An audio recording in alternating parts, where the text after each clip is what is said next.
Welcome to the Baunfire podcast. I am your host, Bon Diesel, and this week we'll be talking about Hellblade 2 reviews, Neil Druckman smelling his own farts, IGN acquiring rivals, and much more. Before we get started, subscribe to the Baunfire on your favorite podcast app and leave a review on Spotify or iTunes, or subscribe to the Bon Diesel YouTube channel to get all of my videos, including the podcast. Thank you to everyone who supports as a YouTube member or Twitch subscriber. If you're interested in supporting this podcast and all of my other content, check out the link in the show description. A little bit of a slower week than the last few. Not as much drama and stuff. Right, actually, here until the last minute, we will be covering something that could be interesting, or maybe not. We'll see. I think what I kind of noticed the most this week was, and we'll talk about the Hellblade 2 release and reception and things around that. But I, more than ever, noticed how, for various reasons, I'm sure, people can just have such different takes on things, right? I've talked about it recently, I believe on one of my videos, where, you know, like The Witcher 3 is beloved. Like, it seems like basically everyone loves The Witcher 3. I have tried to start up and play that game at least 5 times. Most recently, after they did that, it was like a light remaster or like a next gen version for the current gen consoles. That I thought it looked kind of awful, but supposedly it improved a lot of stuff. And for some reason, that game has just never connected to me. Now, for me to be very clear, I don't think The Witcher 3 is a bad game. I just don't think it's a game I personally enjoy. It is almost destined to not be a game I like, because I don't really care for high fantasy. I don't really care for just that kind of aesthetic in general. I'm not really like a medieval kind of like melee combat focused magic kind of guy. So it makes sense that I've, not gotten into it. I also blame that I didn't even try it out for years after it came out. So I heard people just constantly talking about how, it's like one of the best games ever. And then I tried to play it and I got, a couple hours into it each time and just couldn't do it. That doesn't mean it's a bad game. If you ask me, hey, do you think The Witcher 3 is a good game? I'm going to respond with obviously. It obviously is a good game. I may not care for it. It may not be my favorite game ever, but it's one of those situations where I've seen enough people talk about it and talk about how amazing it is, that I can put my own ego aside and be like, oh, it's not for me. I think it's awful, but I'm the one who's wrong, or at least I'm the one who has the outside take, right? I have a similar feeling about Mass Effect 2. Every single journalist that has ever written an article about video games will tell you Mass Effect 2 is their favorite game in the trilogy. I will tell you it's my least. It's a great game. It's an insanely good game. It's a 8.5 out of 10 for me. But it's not my favorite one. I prefer Mass Effect 1 and 3 over it, believe it or not. And that doesn't mean those other people are wrong. It just means we have different takes. So when we talk about Hellblade 2, when we talk about other games, I want to make it clear that just because I disagree, and even because I may even question the motivations behind some of the people's thoughts, because unfortunately we're in a situation now where people will have opinions just to get attention and clicks, because that means money for some people. Just because I may question those things doesn't mean that still isn't my base opinion. That, I'm sure there's things that I love and that most people love that maybe someone listening despises. That's okay. That's fine. So there's my little ad-lib speech for this one before we jump into the gaming news. Let's kick it off with Xbox, and we'll start with Senua Saga. Hellblade 2 has been released. OpenCritic and Metacritic currently have the game at an 81. So my thoughts on this is that Hellblade 2 is the standard now for visuals and a video game. It's so crazy. I've seen people say, and even Pizza Morgan, our Discord, said something along the lines of, people have been posting clips of that game saying how amazing it is, and it's just 30 seconds of boring gameplay. I get it. I understand, because I've seen those too, where it's Senua, the main character, just standing on a beach looking around, and there's someone doing like a 360 around him and posting that clip, being like, oh my god, look how amazing this is. Like, I get, or especially if you haven't played the game or if you don't like it, that's like, whatever. But when you do play, I think it makes sense when you're in it, and if you're enjoying it, right? The visuals of this game are so good. I mean, even from Digital Foundry and stuff, who did a review or a coverage of the game, which spoke to me. It kind of spoke to my opinions on the game a lot, and which I really appreciate, both from a technical point of view and a subjective take, where they really liked it in general. But the visuals, the best way I can describe it is that, like, the cutscenes just have to be CGI. Like, there's no, even as good as the gameplay and the game looks at any given moment, if you stop and look closely, the cutscenes just have to be CGI, all of them, because there are legitimately cutscenes in this game that could be real footage, like of actual people on a video camera. Like, that's how good they are. Maybe I'm being a little hyperbolic, maybe I'm exaggerating. I genuinely don't think I am. And the reason that's so crazy is because they are not CGI. None of them are.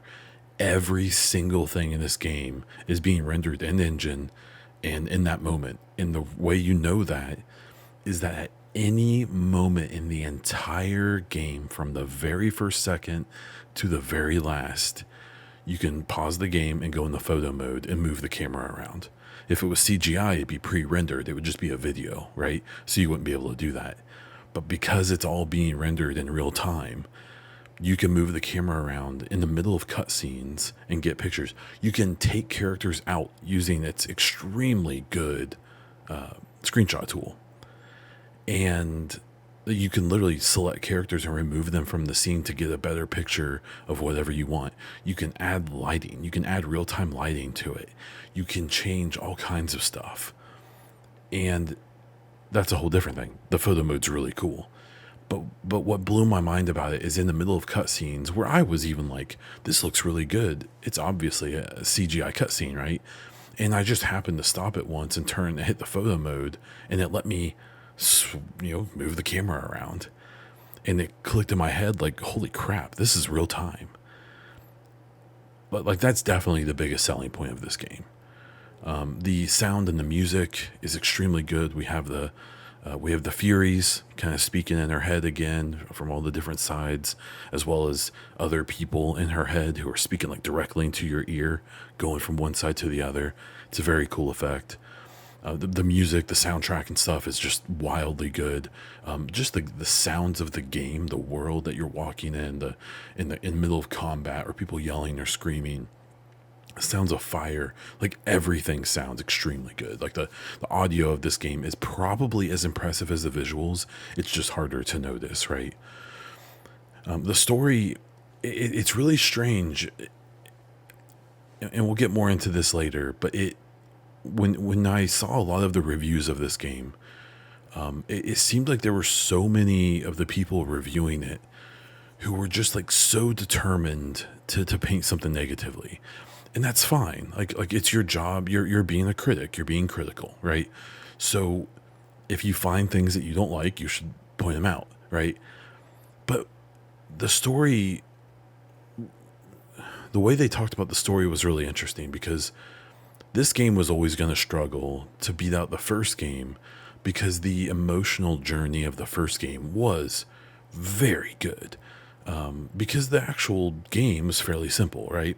But the story that the character Senua was going through was very good, and it was very heartfelt because she's this person that has these mental health issues that we're experiencing with her, who's been through more trauma than most of us could ever imagine, who is literally trying to save her butchered boyfriend from hell, right?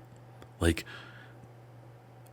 that's it's a pretty deep story, and it's awesome. And when it ends, like, you feel for her, and it's very emotional and very cool. So this game was going to struggle because, how do you go from there, right? Like, how do you top that kind of story? And what's so interesting about the reviews that I read and listened to and watched was that the way they talked about the story it was very dismissive. And I think it's fair that for this relatively short game, it took me about 9 hours to beat it. People are saying 5 hours. I don't know how they beat it that quick, because I didn't linger. I just went straight through the game, but maybe I'm just slow. Maybe they were very fast. We'll talk about that. But the second half of the game, especially, I think the whole story is good. But the second half of the story, it's really fun. Like, it's very entertaining. It really picks up its pace. The first third of the game, pretty slow. But then the middle and end move, like, you're going to different environments and different places and fighting different things and exploring different places, and the whole time it's this visual feast, and this just masterclass in animation and visuals and sound. And the story is really good, and it's heartfelt, and it's not just this stereotypical story of you going to defeat the bad guy. There's all the bad guys. Some of them are bad, some of them maybe have more to them. And the way that gets explained visually and from the writing and from the audio is extremely good. It's excellent, actually. And I really came to the conclusion that the only way that a bunch of these people were coming to this being yeah, the story's bad, is if they didn't finish it, which, it's hard to prove, but you would hope with such a short game. It's especially if that was something they complained about, it's so hard to believe they didn't finish, or they did finish it and maybe at one point they just kind of clicked off and dismissed it and just trudged through it, which I saw a few people say, which is possible. Like I said, opening up, different strokes, right? I get that, but it was so good, and I consider myself a pretty generic gamer. I don't think I have any, really crazy ideas or opinions about games. I think I'm, pretty bog standard when it comes to what I'm expecting and so on. So that part's weird. I think the story was really good, especially the second half or the middle and end. I thought were extremely entertaining. And then the gameplay is another one that's really strange. It is a walking simulator. It is a sequel to Senua's Sacrifice. It's very much a sequel. The gameplay side especially is missing things from the first game that at first thought is strange. I made a few notes here. So there's very little, if any, full motion video, which was heavily featured in the first game, which that could have just been an artistic decision. And the visuals are so good that maybe they didn't want to rely on FMV this time. In the first game, when you would be fighting, you would fight multiple enemies, and they could attack you at the same time, often from behind you and in front of you, and the voices in your head would actually assist. So if you were about to get attacked from behind, your voices would tell you that, and you could dodge out of the way. And in combat, there was even a few more options when it came to fighting, to do things there was more of a roll in the dodge sequence. I believe you could also punch and kick in the fighting, and as far as I can tell, all of that's not there. So from the gameplay side, I've seen people say that it felt like it regressed, or at best was the same, which the combat was something that leading up to the release, a lot of people were saying like, hey, we hope that's deeper. We hope it's more intuitive or interactive or whatever. And I guess it's not. But I've seen people like on reviews and stuff saying that they just like after the first fight or two, they just felt like they had to trudge through that for the rest of the game. And like, I guess I get it like to a point, but because the combat is fairly simple. There is a parry mechanic or a block mechanic. There's a dodge mechanic, which is I think more complicated than people are giving it credit for, but that's fine. Maybe I'm bad. And then there's a heavy attack and a quick attack. And for the most part, that's what it is the whole time. And there's a pretty decent variety of enemies that you face. And so I guess like that's where I get a little confused that people are so offended by it that like it's fairly simple, but you're I don't know. Because the visual side of it is like it's so good. Even in the Digital Foundry video, they pointed out how just the characters' faces during a fight are like more expressive than most CGI cutscenes and like extremely story heavy games. And it's true. And you can see it yourself if you go into the photo mode or if you just pay attention during the game. And it's one of those things where like, respectfully, I appreciate that people may be unsatisfied with the combat and the amount of walking and stuff in the game. And it is a very linear game. Like you pretty much have one path everywhere. I just think it's weird. Like I find this game to be extremely good. I've been in my official review, I give it an 8.5 out of 10. As I've been sitting on it, I'm actually kind of teetering more towards a 9. It's not like perfect. It's not a 10 out of 10. I just think that it seems like some people were expecting it to be something I don't think they ever said it was going to be. Like I saw some comparisons of people being like, well, it's not God of War. And it's like, yeah, you're correct. And I don't think they ever said it was going to be a 25, 30 hour big epic adventure game. That's like action packed and stuff like that. Like it was, in my opinion, never portrayed that way anytime recently. I had speculation that's what it would be 4 years ago when they revealed it, but they themselves never insinuated that, in my opinion. I just I don't know, real strange, very weird. The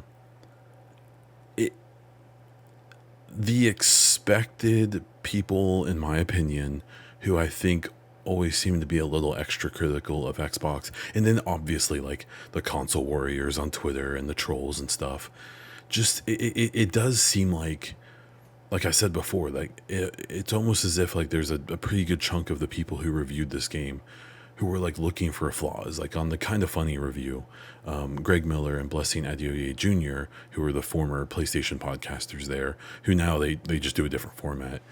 Like both gave the game a 6.5 out of 10, which is fine. Like if that's what they felt, that's fine. It's kind of funny that they had the exact same score, but that's a whole different conversation. But what was interesting is because even the other people on the panel were kind of like, even if you didn't like the gameplay, say, weren't the visuals and the sound and the story good enough to like elevate it past the 6.5? Like you're talking about a game that has set the standard for graphics. I mean, the graphics are a delight. Like they are a feast to look at. So if you like any gamer, I feel like would appreciate that. And I find it hard to complain about the sound. Obviously the story is more subjective, but like the response from them, and I saw this in a lot of other places, almost was like, well, with Hellblade 2, each thing gets 2 points that we can give out for score. And yeah, the visuals are really good, but they're only worth 2 points. They can't be worth more than that. And so they get those 2 points, but then they lose points for other stuff.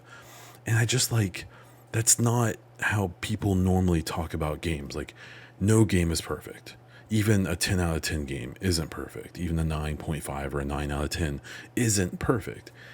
It's, no game has everything. And even in that conversation on Kind of Funny, one of the other members, Snowbike Mike or Mike Howard, said like, hey, like, is this not a win for Xbox? Like, how is this not a win? Because they were alleging that it wasn't.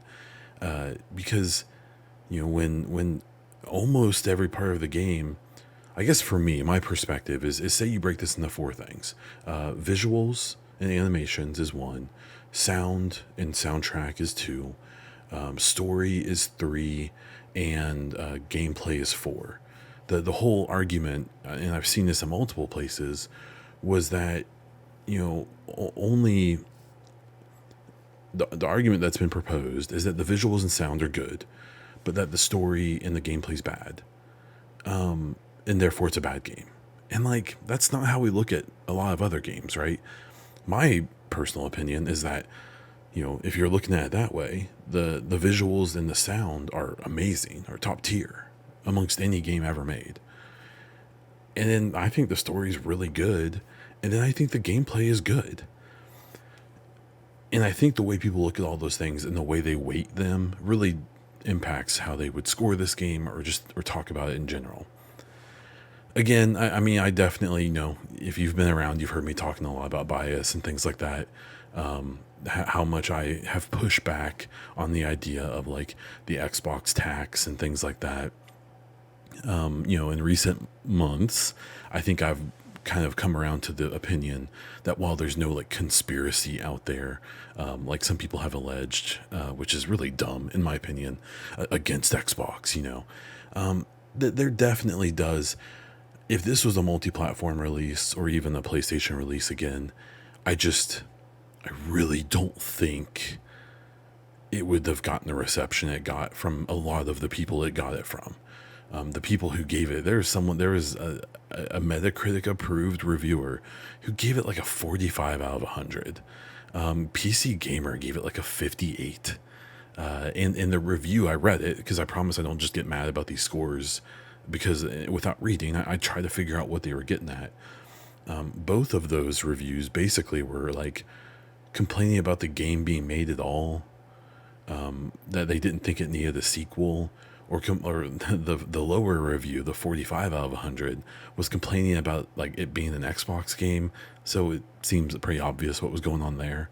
But even a lot of the like 6-ish scores, which are fine, were just being kind of weird, and like in the way that they were basically saying like how amazing the game was, kind of what I've been saying, in that like maybe this game, it's short, right? 8-9 hours for most people. It's even shorter for some somehow. We'll get back to that. Like, if you don't like its length, if you think it was too short, if you didn't feel like the gameplay was good enough, or you even thought it was worse, I just find it hard. Like when you look at games that get like a 5 or a 6 out of 10, that's like kind of universally accepted. They aren't this good, at least in my opinion. Yeah, the time thing is weird. I've seen people posting like screenshots and like YouTube videos of like playthrough. People beating this game as quickly as like 4.5 or 5 hours. I just went through this game and I played it in a couple sessions, but I beat it the first day, throughout the day, and then I had a big long session late at night, and I went to bed late because I wanted to finish it. And it took me, I believe, 8 to 8.5 hours, closer to 9 maybe. I can't remember. And seeing people beat it in like 4 hours faster, I can't even think of where they made up that much time. Like, I had a few deaths. It took me a while to figure out a couple puzzles, but that accounted for maybe 30 minutes or an hour at most. So that would have gotten me down to 7.5 hours maybe. And so I don't know how you cut off 2.5 more hours from that experience. The only thing I can think of is if people literally just sprinted through every single thing. I don't know if you can skip dialogue. I didn't try because I wanted to hear it. So I guess if you are able to, and you skip through every single dialogue, you don't take any screenshots, like if you just absolutely buzz through the game, don't pay attention to anything, probably play on easy mode and beat every fighting encounter like super fast, but then you didn't experience the game, right? And so if you played it in a way where you were able to beat it in 5 hours, you didn't even get the experience. So you can't be someone who does that and then complains about the game because you didn't play the game, right? Like you, especially because I'm sure a lot of these people who beat it that fast, anyone who was motivated to beat it as quick as they could, was probably doing it to make a point, right? And I guess that's just what sucks about this whole thing. Like, it seems like, there's definitely people who are being critical of this game, and it's not a console war thing. It's nothing like that. People who just, were unhappy with it. There's something they didn't like. Totally fine. But, whether it's because of console war stuff or people being, grifters and kind of engagement baiters on Twitter and YouTube and things like that, or whatever, the reason is, it sucks that stuff is so incentivized now that there's at least a decent number of the people who are dragging this game, maybe even the journalists and stuff who had like Metacritic counting reviews, who may not be completely honest about the scores they're giving for various reasons. So I don't know. That's my rant about that. I loved Hellblade 2. If you have Game Pass, it's absolutely worth it. If you want to buy it straight up on Steam or something for $50, I think it's worth it. If you want to wait a bit for it to go on sale eventually, probably, that's cool. One thing that it's not getting credit for is that there's no major bugs. I haven't noticed any major issues from anyone in this game. During my playthrough, I did have a puzzle where I activated a puzzle and my screen just went black. I thought it was part of the game. So for a few minutes, I tried to do it, only to realize, like, this doesn't seem right. I restarted the checkpoint and it was a bug, right? But other than that, I had no issues.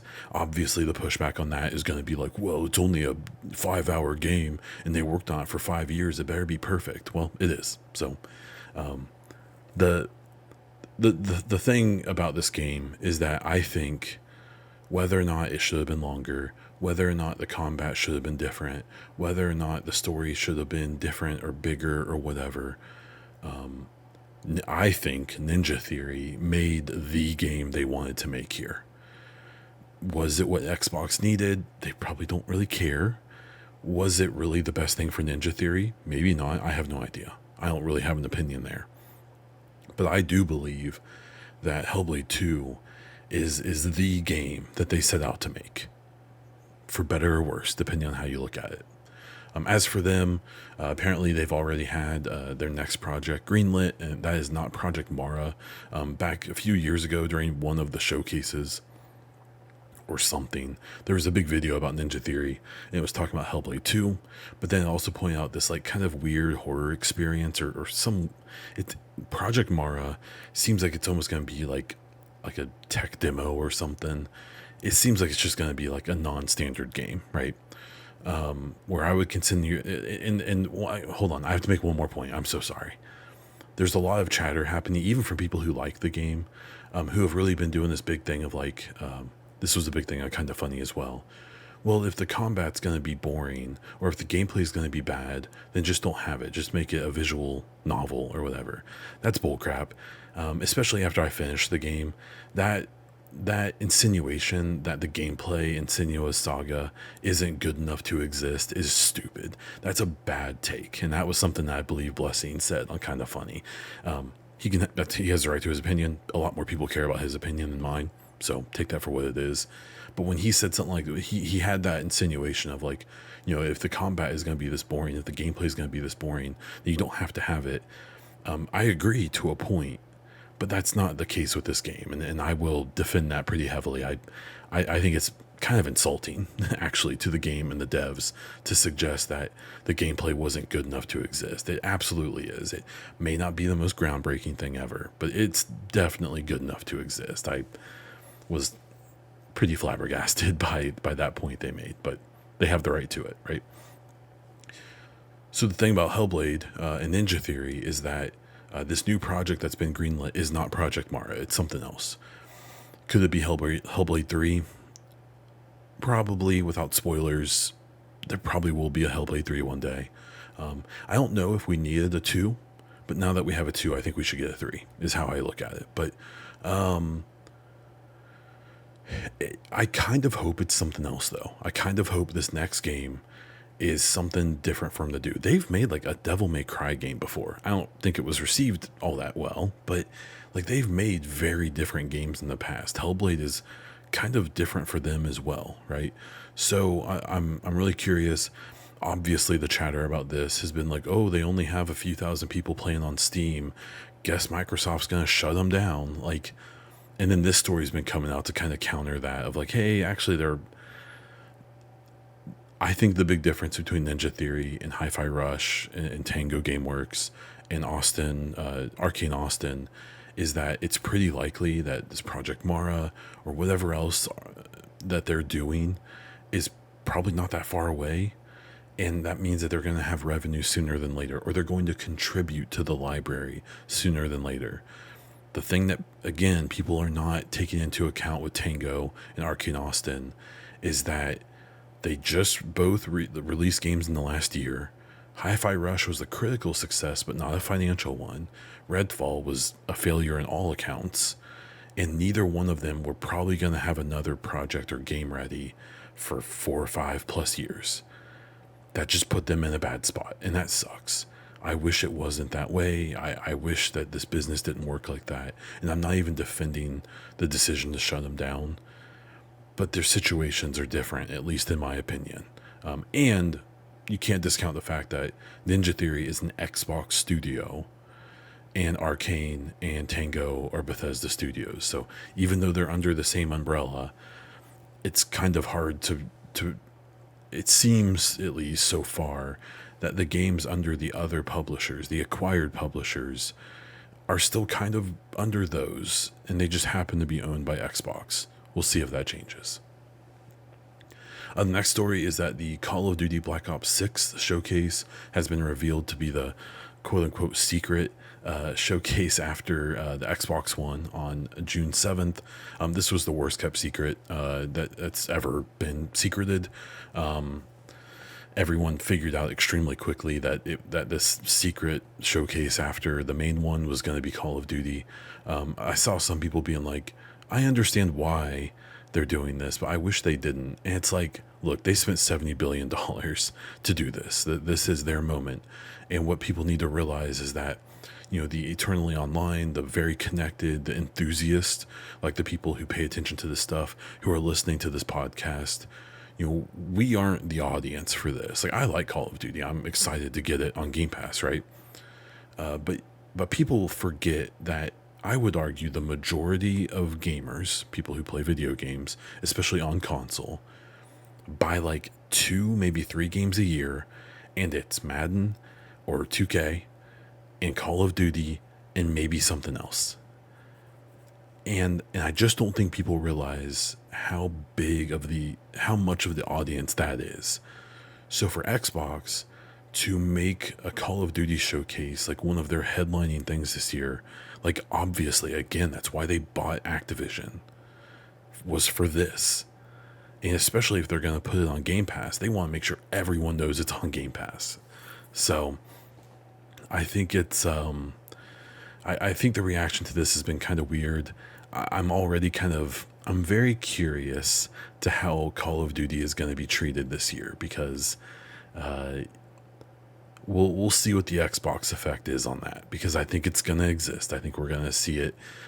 Xbox or Call of Duty hasn't been talked about like really well in a really cheery light in a really long time.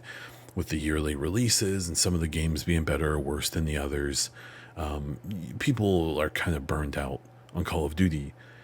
Again, in that enthusiast class, the 98% of other people eat it up. And so I'm really curious to what this is going to mean. I'm curious to what this is going to do for Game Pass sales, for console sales.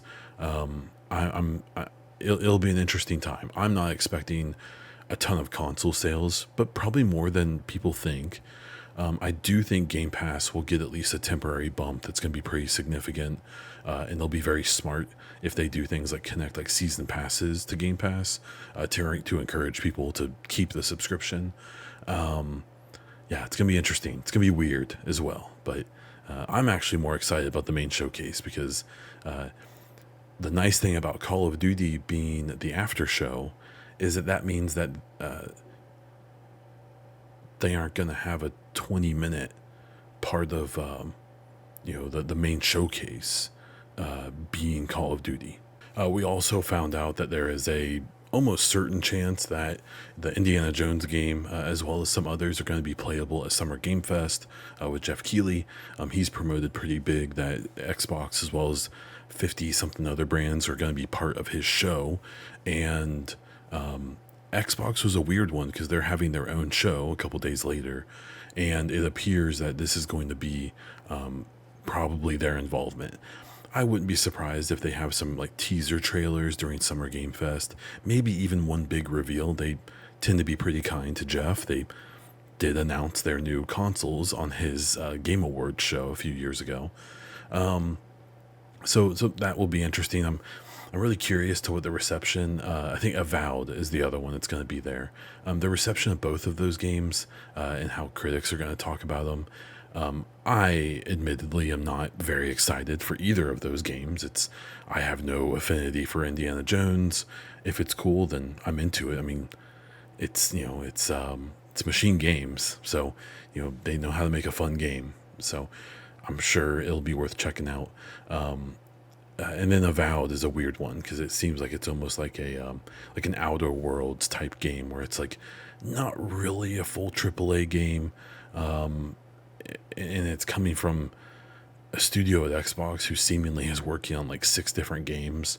But it could still have the charm, right? Like the Outer Worlds did. So I'm really curious to how that's going to be received. And then the final story is actually one that just popped up not long before I jumped on to record. A few hours before, it came out, the rumors were that the next Doom game is going to be from id is going to be announced at the Xbox Showcase. And then right after that, Nate the Hate, a pretty well-known leaker and rumor person, said that it's going to be a PS5 game. That Doom's going to be multi-platform. So a few things about that. It's a Bethesda game, and it seems like those are the ones that so far are going to be the most likely to get put on to do multi-platform. The other point is that he didn't say it was going to be a launch title on PlayStation 5, and so maybe there are plans like 6 months or a year later to put it onto PlayStation, or in theory, if the new Switch can handle it, that maybe they could do that. It's also worth remembering that this is the person who said that that Starfield was going to be on PlayStation 5, and was one of the people during, if you remember that Hell Week for Xbox, where all those rumors were going around back in, February. Nate the Hate was one of the most notable ones who threw out a bunch of stuff, like basically insinuating that Xbox was going full multi-platform and third party, and then had to retract a lot of that and basically lied, right? Or was misled, as they would probably say. So they have revealed a lot of things in the past that were true. But the thing is that, we remember the things they were right about. We forget the things that they were wrong about. And with this individual, and really any of these people whose entire things are throwing out like rumors and leaks, again, especially the more notable folks, people remember when they were right and forget when they were wrong. And this person's been wrong extremely recently. So I'll be curious to what comes of this. I'm not one of the people that's like going to freak out either way. I think it would be pretty dumb for it to be day one multi-platform. I think the smarter strategy here is for their first party games or their exclusive games, for them to be exclusive for 6 months to a year on Xbox, because at that point you've basically exhausted it's the majority of its sales potential on your own platform, or the ways that you don't pay any kind of royalty or anything, and then you let it be on other places, especially for like their acquired titles, right? So like any of the Xbox Studio stuff, especially the big stuff like Halo and Gears and things like that, in my opinion, should just never be on another platform, should never be on PlayStation. you get to these acquired properties from like Bethesda and Activision, obviously with Call of Duty, but even games like Minecraft and things like that. Like they seem to know the ones that are worth keeping to themselves and aren't. And a game like Doom, which has obviously a crap ton of history, even the more recent ones that have been multi-platform before the acquisition, there's an argument to be made that like, it being multi-platform wouldn't be that crazy. I don't think it should be day one, but even if it is, then you still get to the point where it's like, well, if you have an Xbox and you have Game Pass, it's still better to have here, especially if you have Game Pass for multiple reasons. One of the big things about Game Pass that I don't think people consider enough is that if you're getting a game a month that you want to play on Game Pass, it's worth it. It's worth every penny. If you only have Game Pass to play one game, this is going to be the Call of Duty problem, then it's probably not worth it, right? Especially if you just do the numbers. And so, especially for someone like me, having Doom, being able to have it on my PC or my Xbox and having them cross save, so however I want to play, I'm good, is worth it. It's because I'm probably going to play that game like 5 to 10 hours. I probably won't finish it. I don't really actually like those games that much. But I'll play it. I'll check it out. So I'll get my money's worth, right? So this thing is interesting. I'm curious more than anything if there's any truth to the multi-platform thing with Doom. The most interesting thing about it will be how they portray it. I almost, especially like if it is going to be on a delay, I don't think it's that hard to explain that. If it's day one, they're going to have to be very creative with how they message that, because they like what people have been saying, if it's going to be on multiple platforms, they need to give people a reason to get it on Xbox. You have to be careful with like competitive issues and stuff there, so you don't get in trouble from the government. But if you are going to do it day one on other places, you need to incentivize it on your place. So I'm going to be curious how that plays out. I've seen this person pop up a lot. I don't believe any of those leakers, more as far as I can throw them, because they take such a shotgun approach to this stuff, where they throw out enough lead and some things are going to hit, and then the things that don't hit, you'll never see them again.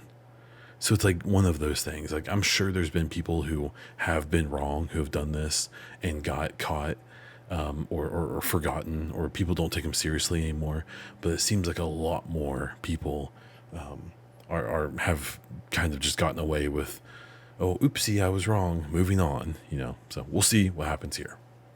Moving on to PlayStation news, they had like a big, kind of a strange conference, or like a presentation, where they kind of, it was a Sony thing. So they were talking about like the future of Sony. But obviously a big part of that was PlayStation. And what was kind of interesting about it was that they very much did this big, like, what's gaming going to look like in 50 years? And it was obviously a bunch of translucent things, controllers with like holographic screens and all kinds of silly stuff, right? It was interesting. One of the most interesting things that came from it was a kind of a confirmation that they're at least attempting to use AI for localization. And so localization is when you, it can be, I believe, you either subtitles like captions or actual voice, is you put it into the language of multiple countries and places.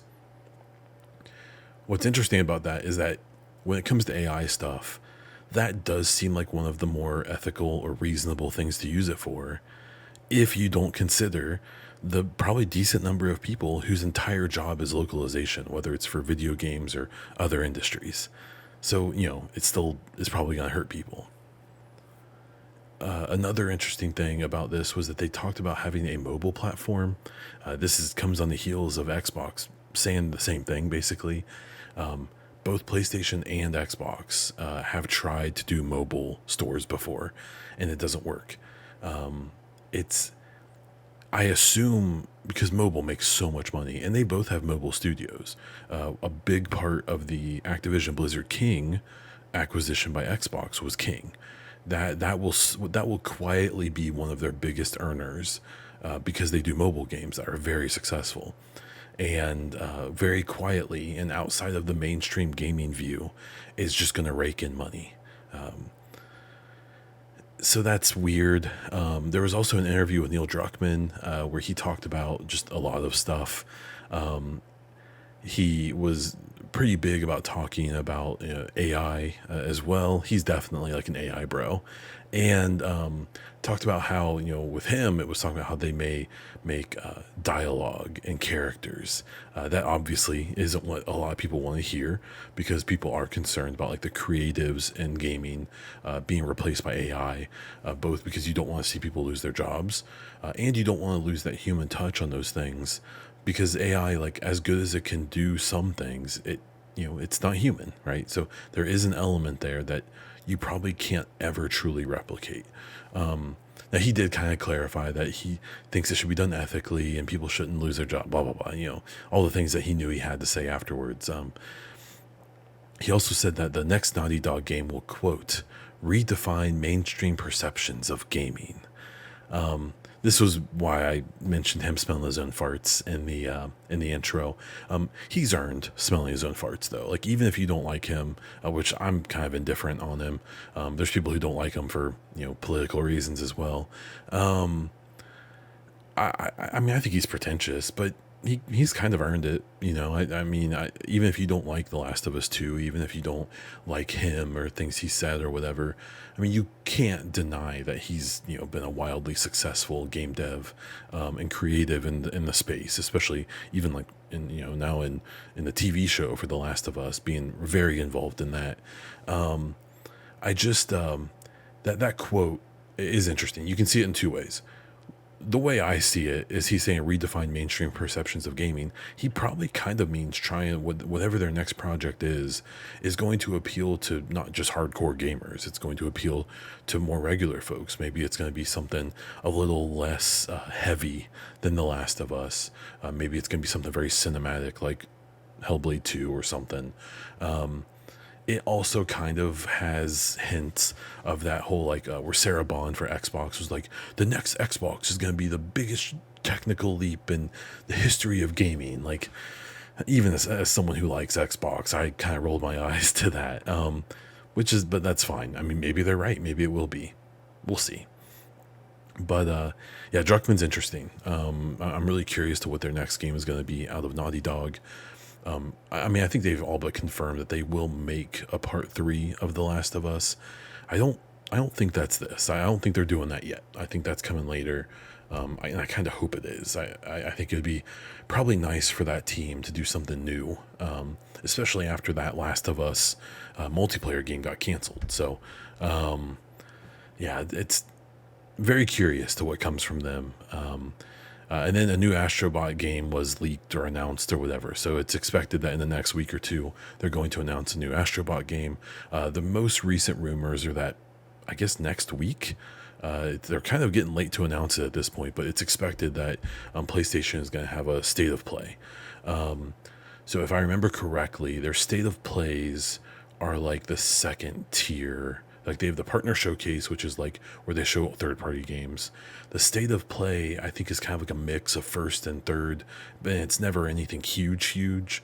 And then I think it's their showcases, which are like when they reveal God of War or something. So a state of play makes sense, especially because the expectation is that they don't have any of their like marquee games to show off, because the expectation is that they won't have any of those like marquee first-party games maybe until about a year from now.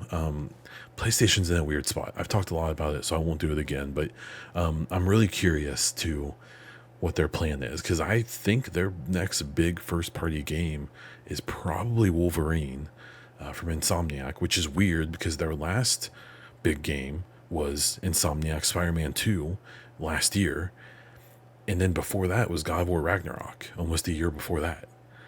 And so I don't know, PlayStation's in a weird spot. They were so front loaded this gen with those like cross gen and like should have been cross gen games, but they were super good, so no one cares. They're all happy. And they've been getting these like third party exclusives like the Final Fantasy games, Stellar Blade, things like that. So, you know, obviously their fans seem happy, but it is like, I wonder if people are going to start noticing like, hey man, what's PlayStation doing? And the theory is that, you know, we know last year when they did their state of play or their showcase around E3 time, it was like all live service games as a service games. We're under the impression that maybe multiple of those have been canceled, and now it's kind of like a weird, you know, kind of like a weird thing for them, where we kind of don't know, you know, what's next for PlayStation. Things are coming. I'm sure God of Wars are in the works. You know, Sony Santa Monica, Naughty Dog, Insomniac, all these studios are up to something big. Ghost of Tsushima 2 is probably going to get announced soon. Like, they're going to have games, but they are in a weird spot. And I guess they're kind of lucky that Xbox has been taking up so much of the news cycle, because I think it's kept the heat off of them a little bit. Nintendo, it's big news that they acquired port maker Shiver Entertainment. They did the Hogwarts Legacy and Mortal Kombat 1 ports for the Switch. Those ports were bad. They were awful, actually, from what from the reviews and like the Digital Foundry videos and stuff I remember. But that's probably not the point. That's probably more the Switch's fault than the Shiver's fault. They probably did the best they could, and if Nintendo acquired them anyways, there's probably good reason for why they did that. They also announced that they're opening a physical store in San Francisco. We'll see how that goes. Hitting some of the final stories here. Respawn is hiring a multiplayer FPS dev for a new game, so people are still hoping that that's going to be a Titanfall game. I'm not counting on it, but I can still hope. Baldur's Gate 3 developer Larian has opened a new studio in Poland. That's following the news that last week Activision was opening a new studio there as well. My impression is that labor is cheap there, and that's a big part of it. And you know, we can all decide the ethics of that. Ubisoft's Christian Pana is now at Amazon, running a big part of their game division.